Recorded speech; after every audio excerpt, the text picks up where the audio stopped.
80 kalimah, 236 huruf, surah yang ke-90 menurut turutan mushaf Al-Quran.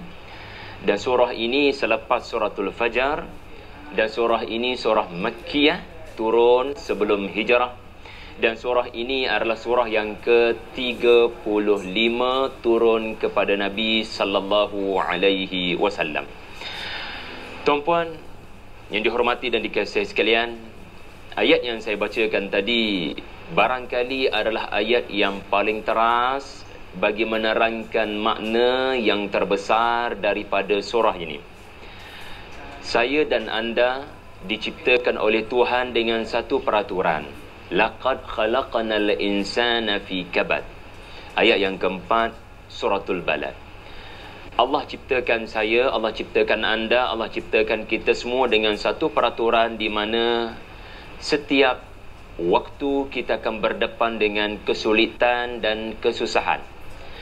Kerana Allah mahu beri kita tanda yang kita ni makhluk. Kita bukan Tuhan, na'udzubillah. Tetapi ada manusia yang merasakan dirinya Tuhan hanya kerana senang buat seketika. Jadi kita kena faham satu perkara bahawasanya daripada lahir lagi, masihkah kita ingat? Daripada lahir lagi, ya, sehinggalah kepada usia kita tua, semuanya tidak dapat melarikan diri daripada kesusahan. Soalnya, adakah kesusahan yang diberikan Tuhan menyebabkan kita memilih sabar dan redha, atau kita memilih untuk melepaskan perkataan-perkataan yang tidak baik kepada Tuhan?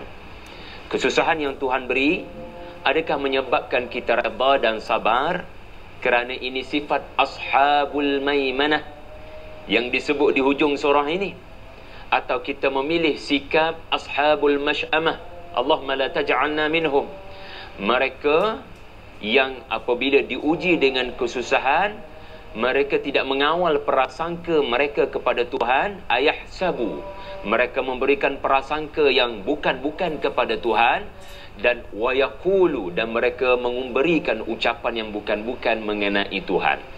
Laqad khalaqnal insana fi kabad.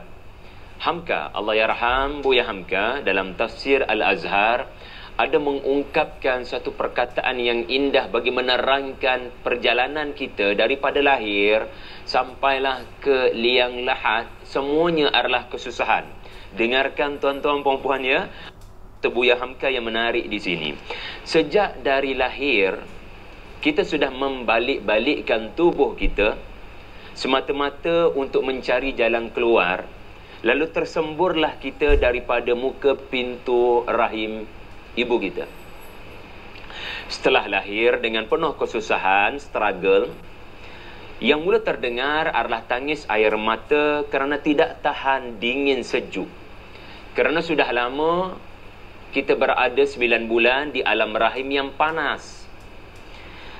Setelah itu tali pusat pula dikerat, menangis pula kesakitan. Maka bila dah mula dapat menggerak-gerakkan tangan dan kaki, mulalah pula si bayi itu, yakni kita dulu, menangis kerana minta untuk disusukan. Menangis kedinginan, kesejukan kerana basah oleh kencing dan buang air besar. Menangis pula minta dikendong, minta dibawa ke sana kemari. Maka bila beransur badan membesar, beransur pula kepayahan yang dihadapi. Maka setelah si ayah memandang si anak, kelihatannya sudah agak kuat, sakit pula di khitan, macam cuti-cuti sekolah ni anak-anak kita kan. Setelah sakit di khitan, dimasukkan pula ke sekolah 2 hari bulan ni. Masuk ke sekolah. Dan bila masuk ke sekolah rendah, rasa pula susah. Susah apa kali ni? Susah menghafal. Susah nak ulang pelajaran. Kerana si ayah, si mak takut anak dapat markah merah. Dan bila mula masuk ke sekolah menengah, masuk ke sekolah asrama penuh, susah pula nak pilih sekolah yang terbaik, sekolah yang tinggi-tinggi. Habis sekolah belajar SPM, STPM, susah pula nak cari universiti, persaingan terlalu ketat. Dan habis saja belajar, susah pula nak bekerja, kena sambung belajar pula ke peringkat sarjana, ke peringkat doktorah, ke peringkat PhD. Selesai dapat pengajian yang tinggi, mencabar pula nak bertahan di tempat kerja daripada dibuang. Dan susah pula bekerja, lahirlah pula susah pula berumah tangga. Memang kena berumah tangga nak mengelak perzinaan dan kemaksiatan. Timbul pula susah nak bagi nafkah pada isteri. Bila dapat anak seorang, nafkah pada anak pula. Anak 2-3 orang, nafkah 2-3 orang anak pula. Umur makin lanjut. Dan bila isteri dan anak duduk berkeliling, susah pula nak mencari rumah yang lebih baik, yang lebih luas. Anak makin ramai, kenderaan pula mesti lebih besar. Susah pula nak cari duit, nak mempersiapkan tempat tinggal, nak mempersiapkan kenderaan. Lepas tu tak habis lagi susah kita, kata Hamka. Susah pula untuk memperjodohkan anak-anak. Nak ambil jodoh menantu negeri yang sama ke atau negeri yang jauh berbeza sedikit, kan mencabar nak bertunangnya nanti, nak berkahwinnya nanti.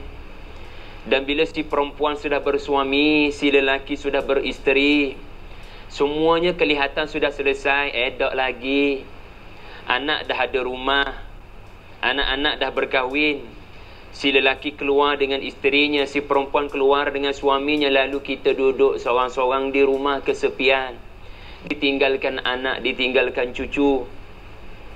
Datanglah usia tua, segala penat dan payah mula terasa. Kaki mula penat, tangan mula tegang, mata mula kabur, gigi mula gugur, ubun mula berterabur, telinga mula sudah tak berapa dengar, kepala sakit-sakit pening. Akhirnya ditutup semuanya dengan kematian. Allahu Akbar. Laqad khalaqnal insana fi kabad. Inilah tafsiran yang indah, tadabbur yang indah daripada Allahyarham Buya Hamka dari Indonesia. La uqsimu bihadzal balad. Allah bersumpah dengan negeri ini, yakni negeri Makkah. Dan ayat yang kedua, wa anta hillum bihadzal balad. Dan Allah bersumpah dengan kamu yang berada di dalam negeri ini, yang telah dihalalkan darah oleh saudara-saudaramu sendiri, oleh kaummu sendiri. Ya, hillun pada ayat yang kedua ini ada banyak makna. Salah satu maknanya darahmu telah dihalalkan. Allahu Akbar. Bukankah tanah haram Makkah, seekor burung merpati pun layak mendapat perlindungan? Tetapi bagaimana seorang lelaki yang menyeru manusia kepada Allah yang Esa, yang menyeru manusia membantaras kezaliman kepada sesama manusia, lelaki yang 40 tahun dikenali sebagai orang yang paling jujur dalam tutur bicara, tiba-tiba satu peraturan yang selama ini dipatuhi telah dilanggar. Darah Nabi telah dihalalkan semasa surah ini diturunkan. Wa anta hillum bihadzal balad wa walidin wa ma walad. Dan Allah bersumpah dengan ayah dan apa yang dilahirkan. Ya, perhatikan, Allah bersumpah dengan ayah. Ya, Al-Imam At-Tabari rahimahullah menyatakan ayah di sini tidak merujuk hanya kepada Nabi Adam, tidak hanya merujuk kepada nama Nabi Ibrahim. Mereka benar-benar ayah kepada kita. Tetapi ia merujuk kepada semua yang bernama ayah. Ayah dan apa yang dilahirkan daripada ayah. Bukan siapa. Wa walidin wa ma walad tidak disebutkan. Wa walidin wa ma di sini, dan apa yang diwariskan kepada anak. Jadi barang siapa memerhatikan dengan teliti ayat 1 hingga 3 dan ayat yang keempat yang saya huraikan tadi, kesusahan, maka fahamlah kita, Allah Ta'ala mahu kita memang belajar daripada seorang lelaki yang bernama Muhammad sallallahu alaihi wasallam tentang panduan menghadapi kesusahan.